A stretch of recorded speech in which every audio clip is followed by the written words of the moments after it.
What is up, gang? Welcome back to the channel. Today we are looking at the Backfire Zealot X. It's 4:30 p.m. here in Brisbane, Australia, so we're going to start right now. We're going to work our way down the board, and towards the end we're going to turn those lights on and really talk about them, talk about their advantages and their durability. Scotty. Who's Scotty?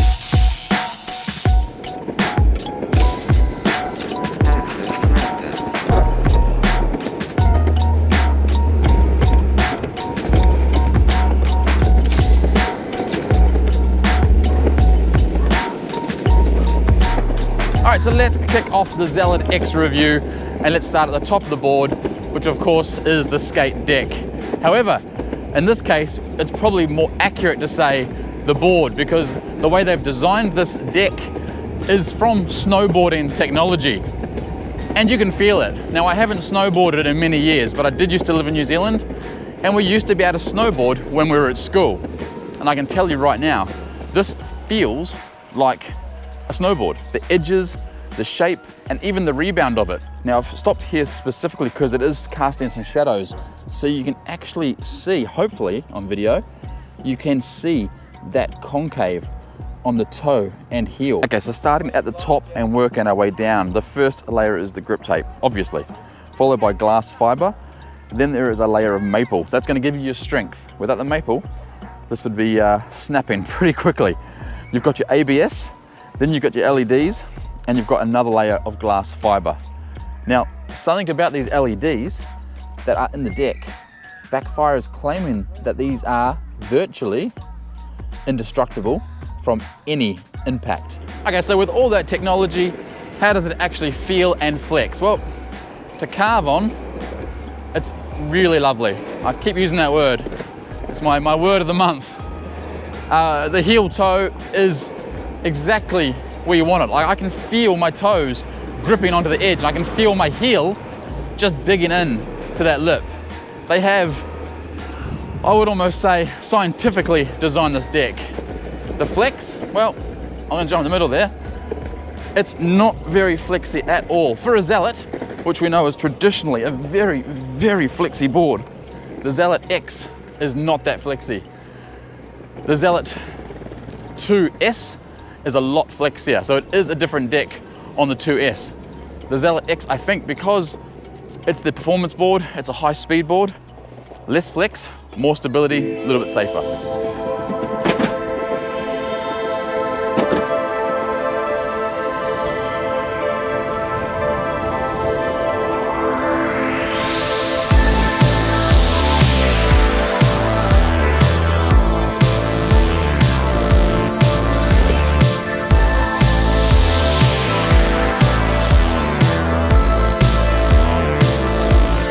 So moving down to the truck system, what are they using on the Zealot X? Well, front and rear 8.5 inch forged and then finished off with CNC milling. They're a really nice truck. They're a 51-degree reverse kingpin truck system.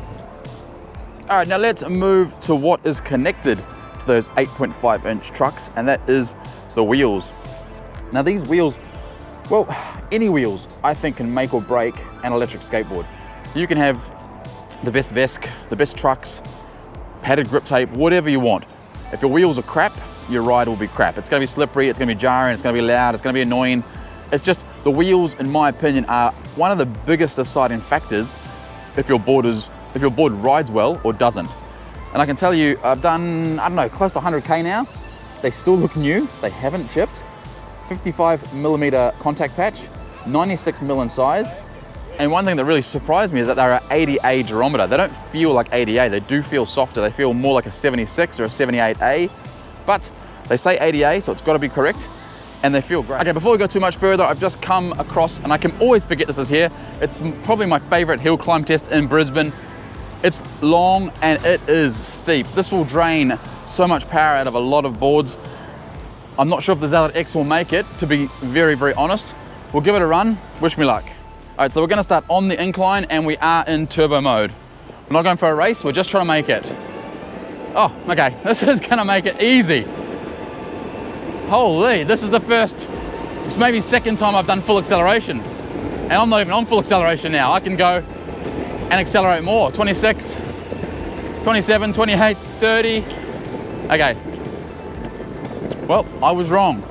The Zealot X can climb hills.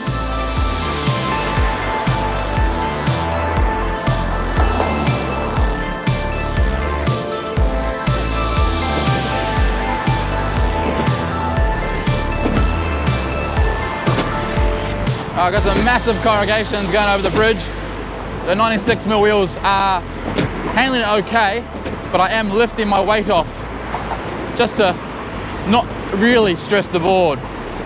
While we're going over here, let's have a chat about the battery system, because that's another big tick or a big plus for the Zealot X. They are using a 14S 2P. 14S 2P. It's 504 watt hours. That's a big watt hour number for a, I don't know, what would you call this? A traditionally shaped longboard. And they're using 21700 cells, Samsung 50S.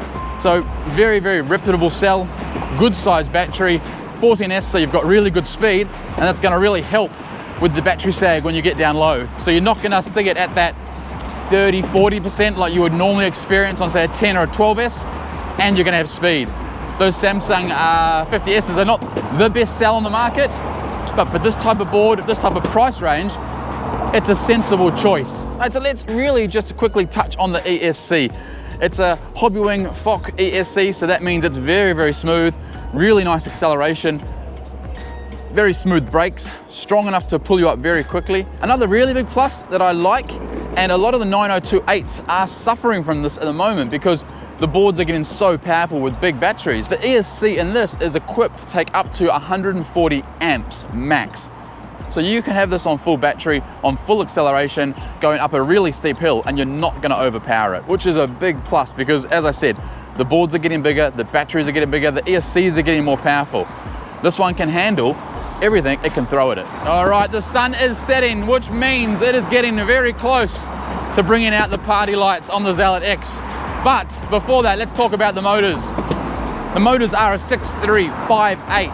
There's two of them, max of 1500 watts, and they're 145 kV. Now that 145 kV is a special number with this board, and that's why it's got that low down grunt. Oh, that was a bad one. I'm so used to pneumatics, I need to look ahead. 145 kV, that allows it to have that low down.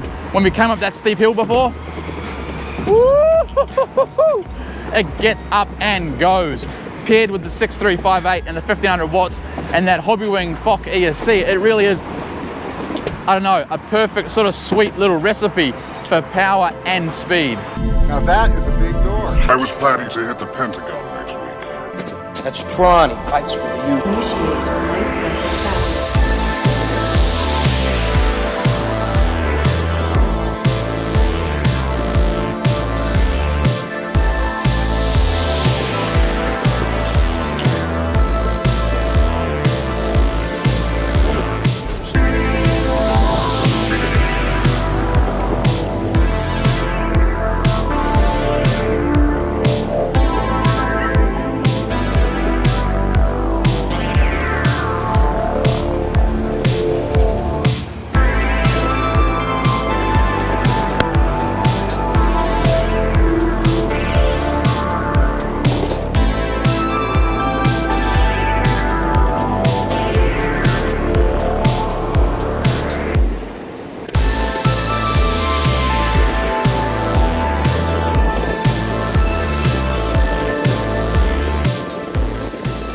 All right, so it is time to talk about these LEDs all around the board. When they're off, you can not even notice them. This is it right here. Looks like almost like a glow-in-the-dark strip. When they're on, however, and it's not even dark yet, keep that in mind. Let me get you around the right way. Woo! These put on a real show. Now, I don't know how many there are. I don't know the watts. I know they're calling it ice blue on the X, on the Zealot X. On the 2S, or the S2, I'm not sure which way it is, it's a purple. They say they are virtually indestructible from impacts, so if this smashes into a wall, the layer above the LEDs is going to fully protect them. Now the T is not part of this. So when this is off, let me show you, the T stays on. So when your board is on and you're riding it like normal, the T is always lit up, which is really cool. I really, really like that. It's using so little power, I have no concerns. The ice blue LED strip has 3 modes. You double click the power button to turn it on, double click it again to go to a fade mode. This is really nice, just slowly fades like a breathing mode, I think you'd call it. Breathes in and out, and then double click again for a flashing mode. This is if you're, I guess, going through crowd and you want to get people's attention, you'd put this on. Solid is my favorite, and it's getting so much attention already just riding around Brisbane, around this area.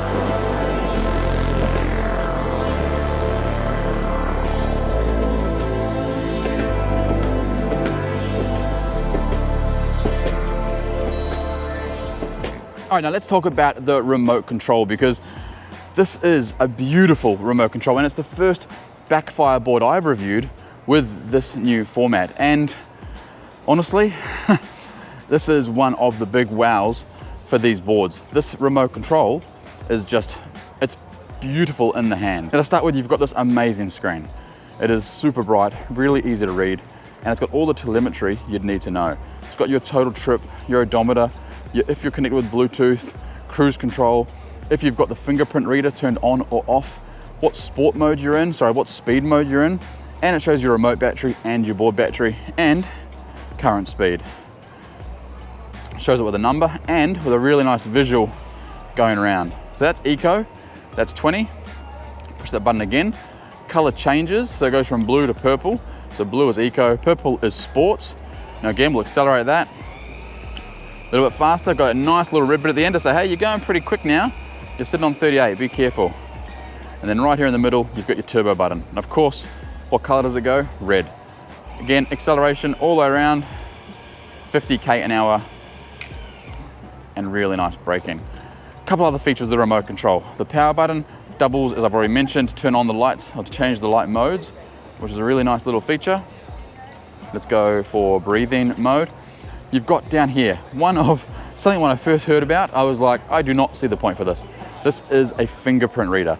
Now you can register 4 fingerprints and it actually works, which is really cool. So once you've registered the fingerprint, you turn the remote on, touch it just like you would the old iPhones with fingerprint readers, it registers it and it unlocks. I have yet to have it not do it on the first attempt, and my fingerprints are pretty messed up from all the little crashes I've had. So fingerprint reader, awesome. Acceleration wheel, really nice. Sticks out so you've got a good grip on it, even with gloves. The manual reverse switch down the bottom here. Reverse, forward, and just the general feel of it. It feels heavy in the hand, you know you're holding it. And of course you would expect nothing less than USB-C on the bottom. And it charges up really quick. I had this dead flat because I left it on, and it fully charged in about 30 minutes.